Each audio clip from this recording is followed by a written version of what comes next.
ओम अज्ञानतिमिरान्धस्य ज्ञानञ्जनशलाकया चक्षुरुन्मिलितं येन तस्मै श्रीगुरुवे नमः। श्रीचैतन्यमनोभीष्टं स्थापितं येन भूतले स्वयं रूपकदा मह्यं ददाति स्वपदान्तिकं। वन्देऽहं श्रीगुरुः श्रीयुतपदकमलं श्रीगुरून् वैष्णवाचं श्रीरूपं साग्रजातं सगणरघुनाथान्वितं तं सजीवं साद्वैतं सावधूतं परिजनसहितं कृष्णचैतन्यदेवं श्रीराधाकृष्णपादान् सगणललिता श्रीविशाखान्विताश्च नित्यानंदम नमस्तुभ्यं प्रेमानंद प्रदायते कलवकल्मस्य नाशाय जानवे पतये नमः।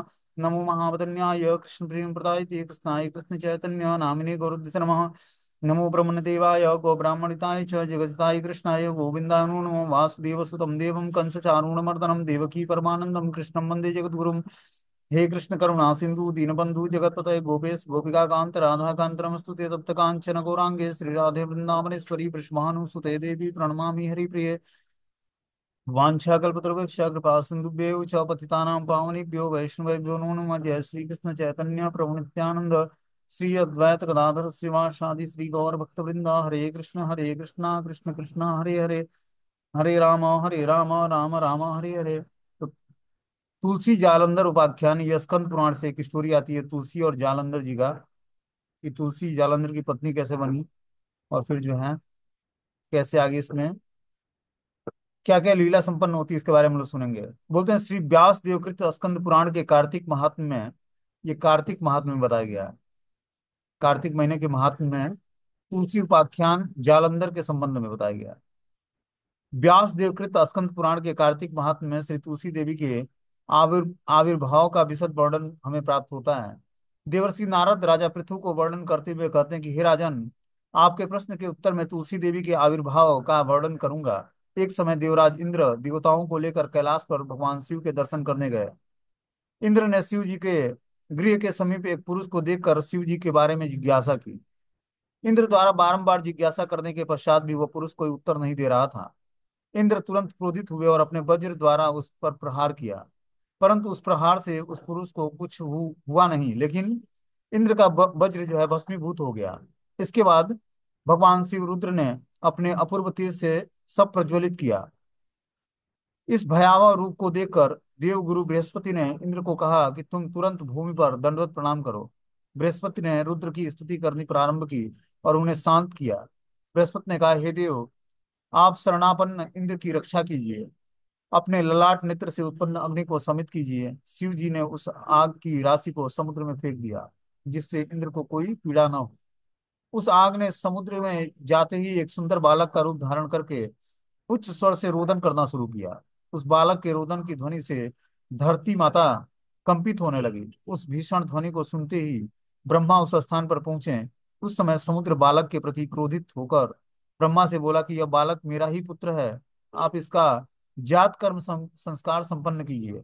समुद्र के इस प्रकार बोलने के उपरांत वह पुत्र एवं ब्रह्मा कंपित होने लगे। उस कंपन से ब्रह्मा की आंखों से जल गिरने लगा।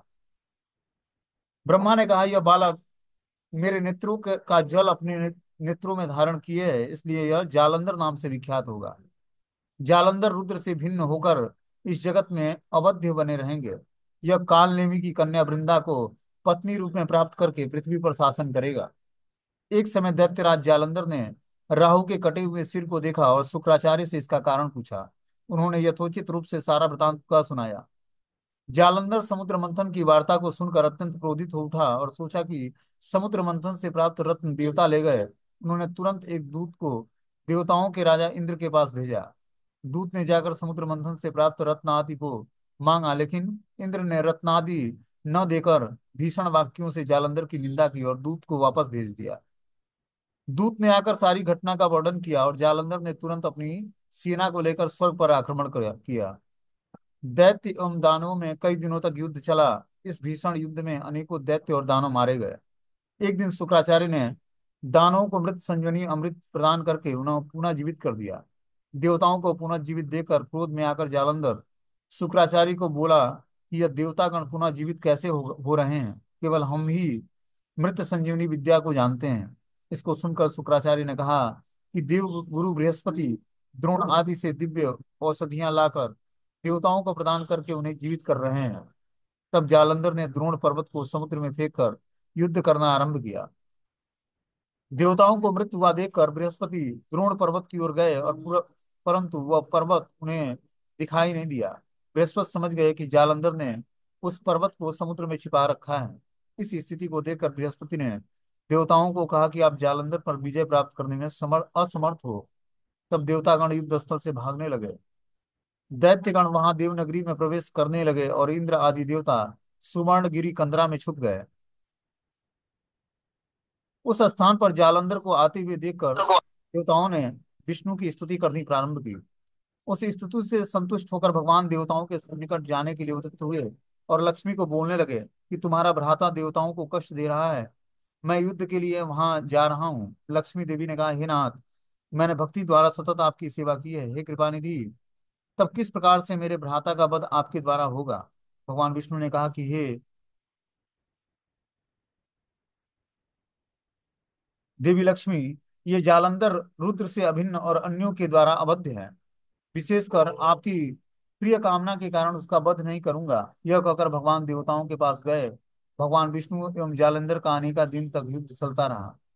एक समय पर भगवान ने कहा, हे दैतेंद्र, तुम्हारे पराक्रम से मैं प्रसन्न हूँ, तुम वर मांगो। जालंधर ने कहा कि यदि मेरे प्रति प्रेम है तब आप मेरी बहन श्री लक्ष्मी के साथ और अपने पार्षदों के साथ मेरे गृह में निवास कीजिए। भगवान ने कहा, यही होगा। यह बोलकर भगवान विष्णु ने अपने गणों को और लक्ष्मी जी को लेकर जालंधर के गृह में गमन किया। एक दिन नारद मुनि जालंधर के घर पर गए। वहां जालंधर ने उनका यथोचित भाव से अर्चन पूजन आदि किया और आने का कारण पूछा। नारद मुनि ने कहा, हे दैतेंद्र, मैंने कैलाश में भगवान शिव और पार्वती का दर्शन किया, परंतु उनका ऐश्वर्य तुमसे अधिक है। विशेषतः तुम्हारी समृद्धि स्त्री रूपी रत्न से विहीन है। पार्वती के समान त्रिभुवन में कोई भी स्त्री रूपवान नहीं है। तुम सारे रत्नों के अधिकारी होने पर भी शिव जी स्त्री रत्न होने के कारण तुमसे श्रेष्ठ हैं। यह बात कहकर नारद उस स्थान को छोड़कर चले गए। नारद के मुख से इस वृतांत को सुनकर जालंधर का शरीर कामदेव के ज्वर से पीड़ित होने लगा। भगवान विष्णु की माया से मोहित जालंधर ने राहु को दूत बनाकर शिव जी के पास भेज दिया। नंदी ने राहु को शिव जी के पास पहुंचाया और राहु ने शिव जी को कहा कि हमारे स्वामी जालंधर सारे रत्नों से के अधीश्वर हैं और उनका आदेश आप सुने। आप शमशान में रहकर अस्थियों का वहन करते हो और पार्वती किस प्रकार आपकी पत्नी होगी। पार्वती जैसी सौंदर्यवान स्त्री केवल जालंधर के ही योग्य है। भिक्षा ग्रहण करने वाले तुम पार्वती के योग्य नहीं हो। राहु के इस प्रकार बोलने के कारण शिव जी की भ्रिकुटी से एक नृसिंह के समान पुरुष प्रकट हुआ और राहु का भक्षण करने को तत्पर हो गया। तब राहु ने तुरंत शिव जी की के पैर पर गिरकर क्षमा याचना मांगी। तब शिव जी ने उसका भयावह पुरुष को राहु भक्षण न करने की आज्ञा दी। राहु वापस गए और कैलाश में घटित घटना का विस्तृत वर्णन जालंधर को बताया। राहु के वाक्य को सुनकर जालंधर जल्दी ही युद्ध हेतु तत्पर हो गया। युद्ध से निकलते समय उसके मस्तक से मुकुट भूमि पर गिर पड़ा। फिर भी वह युद्ध करने के लिए शिव जी को सन्निकट निकल पड़ा। जालंधर के युद्ध की तैयारी को देखकर देवतागण शिव जी के निकट गए और शिव जी विष्णु के पास गए। भगवान विष्णु और देवताओं ने अपने अपने तेज शिव जी को प्रदान किया। देवगणों और असुरों में बहुत दिनों तक घमासान युद्ध चलता रहा। एक दिन जालंधर शिव जी का रूप धारण करके पार्वती के पास गया और उसका वीर्य अस्खलित हो गया। पार्वती जालंधर के मायावी कार्यों को जानती थी और भगवान विष्णु के पास जाकर सारा वृतांत वर्णन करती है। तब भगवान विष्णु ने जालंधर का रूप धारण करके उसकी पत्नी वृंदा के पास गए। उसके पातिव्रत धर्म को भंग करने की अभिलाषा से घर में प्रवेश किया। यहाँ वृंदा ने स्वप्न में देखा था कि उसका स्वामी भैंसे पर आरूढ़ होकर तेल में स्नान करके और राक्षसों द्वारा सेवित होकर दक्षिण दिशा में जा रहा है। उसका घर सागर में पूर्ण रूपेण डूब गया है। इस स्वप्न को देखने के पश्चात वह उठी। इस प्रकार के अनेक अमंगल स्थिति को देखकर वृंदा रोदन करने लगी। वो अपनी मानसिक कष्ट को दूर करने के लिए दो सखियों सहित वन में भ्रमण करने निकल पड़ी और भ्रमण करते करते दो भयंकर राक्षसों को देखा। उनसे पीछा छुड़ाने के लिए भय से विहल होकर दौड़ने लगी। कुछ ही दूर पर एक तपस्वी की शरण ग्रहण की। तपस्वी को बोली कि मेरी रक्षा कीजिए मुनि। मुनि ने अपने हुंकार में गर्जना से राक्षसों को पराजित करके भगा दिया। वृंदा तपस्वी मुनि को बोली कि हे प्रभु, मेरे स्वामी दैत्यों के राजा जालंधर अभी रुद्र के साथ युद्ध कर रहे हैं। वे युद्ध स्थल में कैसे हैं, आप मुझे बताइए। वृंदा के इस वाक्य को सुनकर मुनि ने ऊपरी ओर दृष्टिपात किया और तत्काल दो बानर हाथ जोड़कर सामने आ खड़े हुए। मुनि के निर्देश पर वे चले गए और कुछ ही समय में एक सिर और एक शरीर मुनि के सम्मुख लाकर रख दिया। वृंदा अपने स्वामी का सिर और शरीर देखकर मूर्छित हो गिर पड़ी। मुनि ने तुरंत कमंडलू के जल को छिड़क कर उन्हें आश्वस्त किया कि वृंदा ने कहा, हे कृपा निधि श्रेष्ठ मुनि, आप मेरे स्वामी पर कृपा करके इन्हें जीवित कीजिए। शिव ने इनको युद्ध में पराजित किया है। मुनि यह सुनकर कहने लगे कि कोई भी उन्हें जीवित करने में समर्थ नहीं है, फिर भी तुम पर कृपा करने हेतु मैं इन्हें जीवित करूंगा। यह बोलकर मुनि अर्ण अंतर्हित हो गए। यहाँ पर जालंधर जीवित होकर वृंदा को स्वीकार करते हैं। बहुत दिनों तक वृंदा और जालंधर ने आपस में अनेक सुखमय विलास में दिन बिताए। अचानक एक दिन वृंदा ने पहचाना कि यह मेरा पति न होकर भगवान श्री हरि हैं। तब वृंदा उसकी भर्त्सना करने लगी। वृंदा ने कहा, हे हरि, तुम्हारे चरित्र को मैं धिक्कार करती हूँ। तुम ही वह माया प्रच्छन्न तपस्वी हो। तुम्हारे द्वार पर दो रक्षक हैं, वे राक्षस रूप धारण करके माया द्वारा तुम्हारी पत्नी का हरण करेंगे। तुम अपनी पत्नी के वियोग में अतिशय पीड़ित होकर वनों में भ्रमण करोगे। यह कथा बोलकर वृंदा ने आग में प्रवेश किया। भगवान विष्णु ने वृंदा के शरीर के भस्म होने के उपरांत उपरांत उसी राग से अपने शरीर को आवृत किया और वहीं निवास किया। युद्ध स्थल में जालंधर ने रुद्र को मोहित करने के अभिप्राय से अपनी मायावी शक्ति द्वारा एक पार्वती की मूर्ति का निर्माण करके रथ पर बंधन करके रखी। शिव को सामने देखकर मायावी पार्वती उच्च स्वर में रोदन करने लगी। शिव जी इस दृश्य को देखकर उद्विग्न हो गए और तरंतर भगवान विष्णु द्वारा जान गए कि यह जालंधर की मायावी शक्ति का प्रभाव है। शिव जी ने अपना भयंकर रूप धारण किया और शुंभ और निशुंभ को अभिशाप दिया कि तुम पार्वती के हाथों से मारे जाओगे। जालंधर शिव जी के वाहन वृषभ को व्यथित करने लगा। इसके बाद शिव जी अत्यंत क्रोधित हुए। रुद्र मूर्ति को धारण करके प्रचंड वेग से आदित्य क्रांति सुदर्शन चक्र को छोड़ दिया। यह चक्र आकाश मंडल को प्रकाशमान करके भूमि पर गिरा और जालंधर के सिर को गर्दन से अलग करके उसे मृत अवस्था में भूमि पर गिरा दिया। उसके शरीर से तेज निकलकर रुद्र के देह में समाया। तब ब्रह्मादि देवताओं ने भगवान विष्णु के कार्यों की प्रशंसा की और देवताओं ने शिव जी के से कहा कि आपने असुरों के भय से देवताओं की रक्षा की है। परंतु एक और विशेष कार्य देखा गया है कि भगवान विष्णु ने वृंदा के सौंदर्य और लावण्य से मोहित होकर वृंदा के भस्मीभूत देह के राख को अपने शरीर को आवृत किया है। शिव जी ने कहा, हे देवताओं, आप मूल प्रकृति मोहिनी माया की शरण ग्रहण करो, वह आपके उद्देश्य की पूर्ति करेगी। देवताओं ने सत्वों के द्वारा मूल प्रकृति को संतुष्ट किया और उसके आकाश में आकर एक तेजमंडल के रूप में दर्शन दिया। उसी तेज में से एक वाणी का श्रवण किया और वह वाणी मूल प्रकृति शक्ति है। शक्ति ने कहा, मैं गौरी लक्ष्मी स्वधा, यह तीन रूप है। तुम सब इन तीनों तुम सब इन तीनों के निकट जाओ और अपने कार्यों में क्या सफलता प्राप्त करोगे।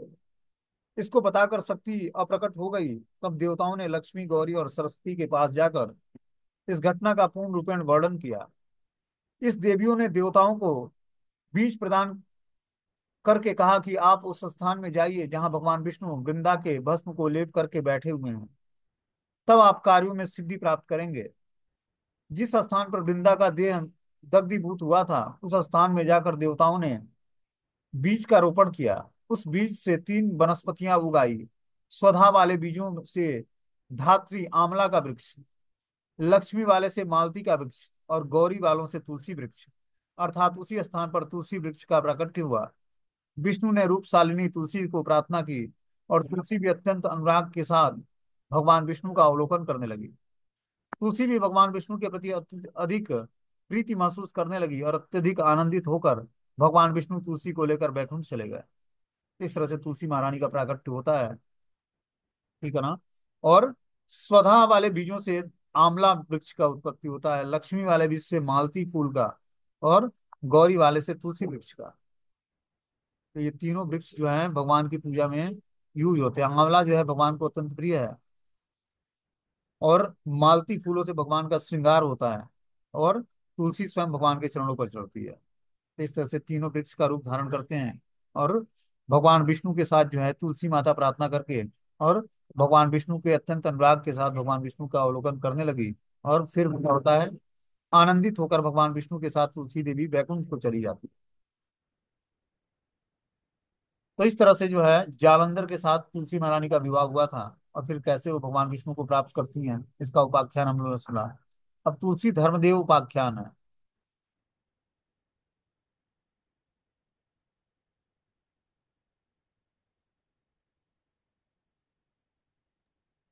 बोलते हैं श्री बृहद धर्म पुराण में शिलसूत गोस्वामी और शौनक आदि ऋषियों के संवाद में श्री तुलसी देवी के आविर्भाव का वर्णन किया गया है।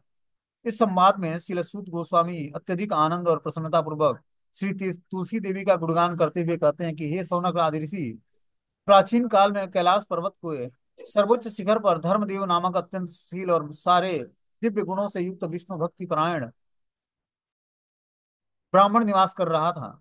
उस ब्राह्मण की पत्नी का नाम वृंदा था, जो एक सती साध्वी और पतिव्रता पत्नी थी। वह सदैव अपने पति के आदेशानुसार भगवत सेवा में नियुक्त रहती थी। वह वास्तव में सारे दिव्य गुणों की खान थी। वह पतिव्रता वृंदा सर्वदा स्मित मुख, हास्य बदनी, तपोबल से युक्त, विनयशील थी। सभी प्रकार से लोग उसके प्रति श्रद्धालु थे।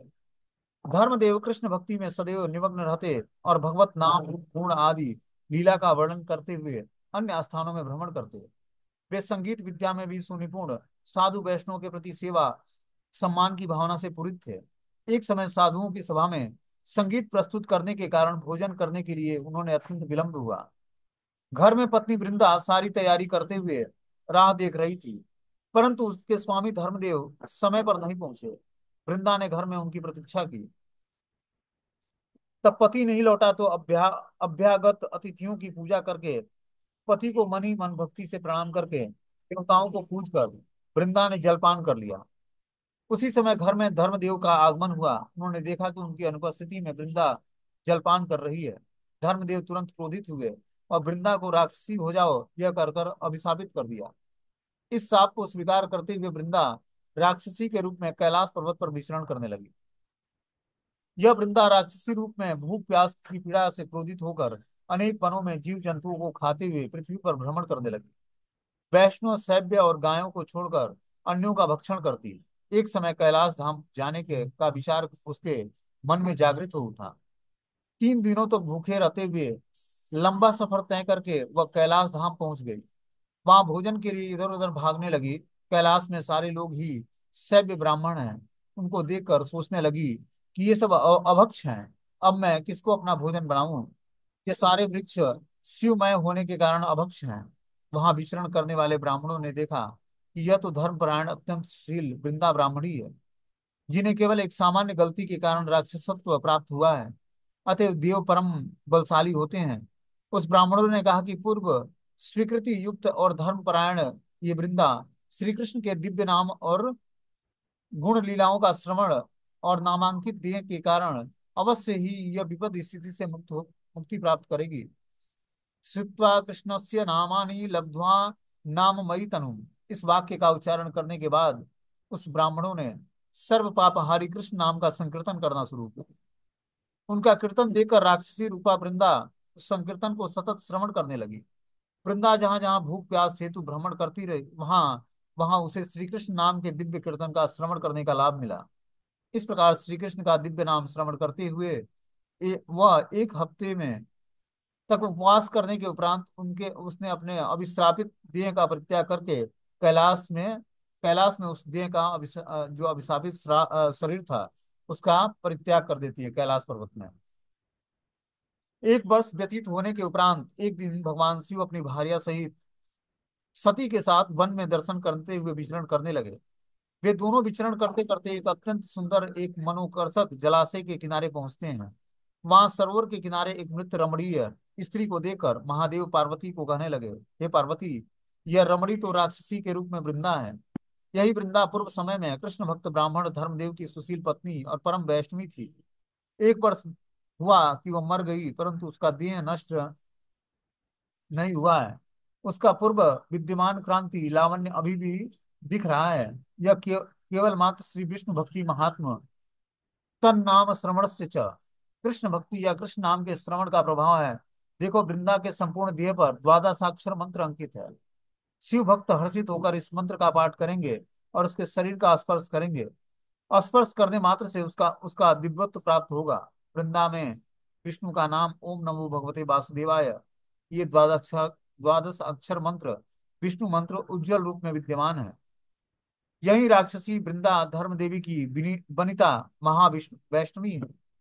अभिशाप होने के कारण राक्षस ने प्राप्त करने पर भी ब्राह्मण वैष्णव की हिंसा नहीं की है। उसका ये वृथा ही जाना उचित नहीं है। ये तो पृथ्वी पर वृक्ष होकर भगवत प्रीति के संपादन हेतु प्रमुख साधन बनेगी। श्री कृष्ण की प्रीति के उद्देश्य से वृक्ष हो जाए। श्री हदे हरि सदैव वृक्ष रूपणी वृंदा के पत्र पे से पूजित होकर जो आनंद अनुभव करेंगे, वह उन्हें मणि माणिक्य आदि पूजा के द्वारा भी प्राप्त नहीं होता है। इस वृक्ष का नाम तुलसी होगा। तुलसी पवित्र और पावन करने वाली होगी। आगे बता रहे हैं कि वृंदा के पति होते हैं मृत होकर भी जो सदैव दिव्य क्रांति में बनी रहती है, उसी क्रांति में मति के होने के कारण उसका नाम त्रिजगत में तुलसी के रूप में प्रसिद्ध है। इस तुलसी के हरे पत्तेदार पर द्वादशाक्षर विष्णु मंत्र अंकित होगा। महादेव पार्वती अधिष्ठात्र देव के रूप में उससे अवसित होंगे। नारायण इसके उपास्य होंगे और यह उनकी प्रेमिका विष्णु प्रिया वैष्णवी होगी। वृंदा के पति धर्मदेव अपनी पत्नी के प्रति शोक करते हुए अत्यंत मलिन एवं शोकाकुल हो उठे।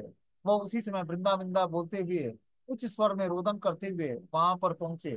अति कातर होकर वे बोल उठे कि प्रिय कांते वृंदे, तुम कहाँ हो? मैं अत्यंत निष्ठुर और पाषाण हृदय व्यक्ति एवं तुम निर्दोष दोष रहित होकर भी मैंने तुमको अभिशाप किया है। मेरा जीवन धिक्कार है। इस प्रकार से अनुताप की ज्वाला में धर्मदेव जलने लगे। यह दृश्य देखकर महादेव ने उन्हें सांत्वना प्रदान करके शांत किया। बोलते हैं कि यदि यदि नारायणो नारायण थे अयम बभुवम तुलसी तरुमूलम महयम च सयाम प्रियायाम प्रिय काम्याम। धर्मदेव ब्राह्मण ने शिव जी से कहा कि यदि मेरी प्रिया नारायण के लिए तुलसी वृक्ष बनी हुई है, तब मैं अपनी प्रिया की कामना हेतु तुलसी वृक्ष का मूल बनूंगा। यह सुनकर शिव जी ने तथास्तु कहते हुए आशीर्वाद प्रदान किया। शिव जी के भक्तों ने शिव जी के आदेशानुसार ब्रजमंडल में कालिंदी के सुरम्य अति मनोहर तट पर वृंदा के देह का रोपण किया। यत्र गोवर्धनो नाम गिरिराजतिराजितम् अर्धचंद्राकृति स्तत्रम देशो यमुनया कृतम नाम्ना वृंदावनो रम्यम कृष्ण प्रीति स्थलम परम त्रैलोक्य गोपनीयो असो देशो वृंदावनाख्यम। इसी कारण से ब्रज के उस अर्ध चंद्रावृति गिरिराज गोवर्धन के समीप यमुना के तट पर स्थित प्रदेश को वृंदावन नाम से जाना जाता है। वह स्थान श्री कृष्ण के प्रति प्रेम प्राप्ति का सर्वोच्च स्थान है। ऐसा श्री वृंदावन धाम तीनों लोकों में सर्वाधिक गोपनीय है। इस प्रकार से वृंदा का देह पृथ्वी पर रोपण करने के उपरांत शिव जी अपने भक्तों के संग कैलाश पर्वत पर चले गए। वृंदा के देह से कार्तिक महीने में अमावस्या तिथि से को तुलसी देवी का आविर्भाव हुआ। श्रीमती तुलसी देवी के आविर्भाव के बाद भगवान नारायण और शिव जी उसका दर्शन करने हेतु उस स्थान पर पहुंचे। तुलसी देवी ने भी नारायण का दर्शन करके स्तुति की। ओम नमो भगवते तुभ्यम नारायण जगतपते केवलानु भवानंदम स्वरूपम परमेश्वर कंसारे महेशायम केशवाय नमस्तुते हरे नरसिंहाय श्रीकांत मनो नमः नमो नमः। इस स्तुति को सुनकर भगवान विष्णु ने कहा कि हे श्रीमती तुलसी देवी, हे वृंदावन प्रिय, हे वृंदे, तुम मेरी सेवा हेतु पृथ्वी पर निवास करो और सारे देवता और मनुष्य तुम्हारी पूजा एवं वंदना करेंगे। आज से तुम्हारा पत्र के व्यतिरिक्त मैं किसी के द्वारा आपकी पूजा को स्वीकार नहीं करूंगा। एक और सब प्रकार के पुष्प अलंकार और अनेक व्यंजन क्यों न हो, परंतु दूसरा तुम्हारा द्वादश अक्षर अवस्थित एक पत्र उन सबसे सर्वोत्कृष्ट होगा। तुलसी के पत्र पर द्वादश अक्षर द्वादश अक्षर विष्णु मंत्र ओम नमो भगवते वासुदेवाय सदैव अवस्थित होता है। एवं इस मंत्र के प्रति वर्ष वर्ण में विष्णु के सहस्त्र नाम भी विद्यमान होते हैं। हे वृंदे, जो व्यक्ति तुम्हारी प्रदक्षिणा और प्रणाम करेगा वह सप्त द्वीपों से युक्त पृथ्वी पर परिक्रमा करने के समान होगा। तुम्हारे पत्र के अतिरिक्त व्यतिरिक्त श्राद्ध तर्पण दान भोगार्पण आदि में भी पूर्ण नहीं होगा। कार्तिके मासी ते पत्रमेकं यच्छति नो जनः स गौसहस्रा दानस्य फलमाप्नोति मानव। तुम्हारे एक पत्र के द्वारा यदि कोई व्यक्ति मेरी कार्तिक मास में पूजा करे तो उसे सहस्त्र गोदान करने का लाभ होता है। और जो इस कार्तिक महीने में कोई तुलसी महारानी के पत्र को भगवान को चढ़ाता है उसे सहस्त्र गोदान का फल मिलता है, एक एक पत्र चढ़ाने मात्र से। यदि कोई व्यक्ति वैशाख के मास में तुम्हारे पत्र तुलसी के द्वारा बनी हुई सैया प्रदान करेगा, उसमें अपने अपने अपने आप को प्रदान करता हूँ। आषाढ़ के मास में पत्र के रस से युक्त जल अर्पित करने से इस जड़ जगत में पुनर्जन्म नहीं होता है। और जल से सिक्त मेरा प्रसादान्य यदि कोई व्यक्ति ग्रहण करता है तो अमृत के समान माना जाता है। कोई व्यक्ति तुलसी पत्र स्पर्श करके झूठ बोलता है और अनेक कल्प में नरकगामी हो जाता है और उसका उद्धार होना असंभव है। जो तुम्हारे काष्ठ की माला धारण करता है मैं उसके निकट ही निवास करता हूँ। इस प्रकार से तुलसी की महिमा का वर्णन करने के उपरांत इसी उनका पृथ्वी पर अभिषेक करने के बाद भगवान श्री विष्णु शिव जी के साथ अंतर्ध्यान हो गए। जिस प्रकार से गंगा स्वर्ग मृत्य और पाताल में विद्यमान है, उसी प्रकार से श्रीमती तुलसी देवी भी उन सबों स्थानों पर विद्यमान है। तो इस तरह से ये जो ब्राह्मण धर्मदेव की पत्नी थी तुलसी महारानी, तो इसका हम लोगों ने उपाख्यान सुना, ठीक है ना। अब ये आगे जो है शंख चूर्ण से क्या संबंध था वृंदा देवी तुलसी महारानी का, इसका स्टोरी हम लोग कल सुनेंगे, मतलब नेक्स्ट क्लास में जब पढ़ाया जाएगा। हरे कृष्णा। कोई क्वेश्चन तो आप लोग पूछ सकते हो, सुनिए।